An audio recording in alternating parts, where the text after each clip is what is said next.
اس کا شکر ادا کرنے میں کمی کرتا؟ جب وہ اپنی نعمتوں میں کمی نہیں کرتا، محمد اس کا شکر ادا کرنے میں بھی کمی نہیں کرتا۔ محترم سامعین، ہمیں بھی اس خدا کا شکر ادا کرنا ہے، اس کے شکر کے لیے جاگنا ہے اور اس کی بارگاہ میں گرائیں، توبہ کریں۔ اگر کوئی آج کی رات کے لیے، جیسے میں نے اس بات پہلے شروع میں پیش کر دیا ہے، نبی رحمت صلی اللہ علیہ وسلم آپ قبرستان میں جنت البقیع شریف میں تشریف لے گئے۔ آج کی رات کے اندر قبروں کی زیارت کرنا یہ میرے مصطفیٰ کی سنت ہے، یہ میرے آقا علیہ السلام کی سنت ہے، قبروں کی زیارت کرنی ہے۔ جناب عیسیٰ نبی علیہ السلام ایک پہاڑ کے اوپر تشریف لے گئے، کالا پہاڑ تھا، اس کالے پہاڑ کو دیکھا، اس کے درمیان ایک سفید چمکدار نورانی پتھر پڑا ہوا، تعجب سے کھڑے ہو گئے، یا اللہ یہ عجب پہاڑ ہے، سارا ہی کالا ہے، ایک درمیان میں نورانی خوبصورت یہ پتھر ہے، کیا حکمت ہے؟ فرمایا رسول اللہ یہ تعجب کی بات نہیں ہے، تعجب کی بات تو اس پتھر کے اندر ہے۔ یا اللہ وہ کیا ہے؟ اللہ کے حکم سے وہ پتھر پھٹ گیا، پتھر پھٹا، اندر سے ایک بزرگ ظاہر ہوئے، سبز کلر کا رنگ کا عصا کے ہاتھ میں وہ ظاہر ہوئے۔ کہا وہ بندہ خدا اس پتھر کے اندر کیا کر رہے ہو، کب سے ہو؟ عرض کی حضور 400 سال سے میں اس پتھر کے اندر اللہ کی عبادت کر رہا ہوں۔ کتنا عرصہ سے؟ بولے اونچا بولنا ذرا۔ 400 سال سے میں اس پتھر کے اندر اللہ کی عبادت کر رہا ہوں۔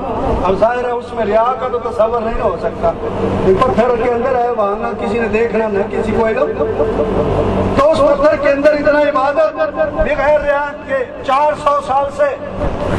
جناب روح اللہ فرماتے ہیں میں تعجب کے اندر آیا، سوچا کہ اس جیسا تو عبادت گزار عابد زاہد کوئی بندہ نہیں ہوگا، اس کی برابری تو نہیں کر سکے گا، اس لیے کہ 400 سال سے بغیر ریا کے یہ پتھر کے اندر بیٹھ کر عبادت کر رہا ہے، بڑا ہی کوئی عظمت والا ہے، اس کی برابری تو کوئی نہیں کر سکے گا۔ فرماتے جب یہ خیال آیا تو رب ذوالجلال نے فرمایا پیارے روح اللہ یہ کوئی عجب بات نہیں ہے، یہ کوئی ایسی بات نہیں کہ اس کی برابری کوئی نہیں کر سکتا، یا اللہ 400 سال کی کون برابری کرے گا؟ فرمایا میرے محبوب محمد مصطفیٰ صلی اللہ علیہ وسلم کی جو امت ہوگی نا، وہ امت 15 شعبان کی رات یعنی شب برات کی رات جو 2 رکعت نماز نفل پڑھ لے گا، میں اسے اس کی 400 سال کی عبادت سے بھی زیادہ ادا کر دوں۔ اور یہ بھی پتہ چلا جہاں بندے اللہ والے باتیں کرتے ہیں نا، اس کے اندر سے نور نکلتا ہے۔ کیا نکلتا ہے؟ نور نکلتا ہے۔ وہ پتھر میں دیکھیں سارا جو پہاڑ کالا اور وہ ایک پتھر نورانی، کیا اس پتھر کے اندر اللہ والا بیٹھ کر اللہ کا ویٹ کر رہا تھا، عبادت کر رہا تھا، اندر سے نور کے چشمے پھوٹ رہے۔ اس لیے غوث پاک رضی اللہ تعالیٰ عنہ میں غنیت الطالبین میں یہ حدیث پاک نقل فرمائی اور 30 صحابہ سے روایت ہے، 1 2 3 صحابہ سے نہیں، 30 صحابہ سے۔ حضور غوث پاک رضی اللہ تعالیٰ عنہ نے ارشاد فرمایا کہ 100 رکعت نماز نفل، اب ذرا غور سے بات سننے اور اسے یاد کر لیں۔ میں نے تو ابھی چلے جانا ہے، آپ نے پھر پیچھے پوچھنا شروع کر دینا ہے کہ میں نے ایک دو جگہ پہ بھی ٹائم ملا ہوا ہے، پھر سے بات ہو رہی تھی تو میں نے کیا کہ میں نے ابھی 1 2 اور جگہ پہ بھی پہنچنا ہے۔ تو حضرات محترم اب بعد میں یہ نہ ہو آپ کو یاد کرنا پڑے، ابھی ذرا بات یاد کر لیں۔ کتنے نفل ہیں؟ 100 نفل۔ بولنے میں ہی کمی ہے، پڑھنے میں پھر کیا؟ 100 رکعت کتنے ہیں؟ 100 رکعت، اور اس کی نیت یاد کرنے والی ہے۔ 2 رکعت نماز نفل صلاۃ الخیر، اس کو ذرا یاد کریں، صلاۃ الخیر، صلاۃ الخیر، 2 رکعت نماز نفل صلاۃ الخیر، یہ اس کا نام ہے۔ آگے بنی اللہ تعالیٰ کے منہ کی طرف بیت اللہ شریف ہے، تو 2 پڑھے اور زیادہ افضل ہے، بہتر ہے، ورنہ 4 بھی پڑھ سکتے ہیں، اور یہ 2 4 پڑھیں 100